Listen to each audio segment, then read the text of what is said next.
எல்ஐகே இந்த படத்தோட கதை எனக்கும் 2012-13 தெரியும். விக்னேஷ் சிவனையும் எனக்கு அதே 2011-12 அந்த டைமில் தான் தெரியும். சினிமாவில் இருக்கிற எனக்கு ஒரு சில ஃப்ரெண்ட்ஸில் ரொம்ப கம்மி ஃப்ரெண்ட்ஸ், அதில் அவர் ரொம்ப முக்கியமானவர் விக்னேஷ் சிவன். நார்மலாக விக்னேஷ் சிவன் வந்து லக்கி மிக்கி பாய் ஏதோ சொன்னார் அவர், இங்கிலீஷ் கவிதை. அவர் நிஜமாலே லக்கி தான். அவருக்கு நிறைய பேருக்கு அவரை ரொம்ப பிடிக்கும். நயன்தாராக்கு ரொம்ப பிடிக்கும் அவரை.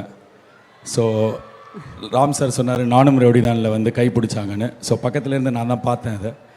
ஸோ என் முன்னாடி தான் அந்த காதல் கதை அப்படியே ஒவ்வொரு படிக்கட்டாக டெவலப் ஆச்சு. ஃபஸ்ட் வாட்டி என்கிட்ட வந்து சொல்லும்போது நான் வந்து சும்மாறா அப்படிலாம் இல்லை நிஜமாலேடா அப்படின்னு சொன்னான்.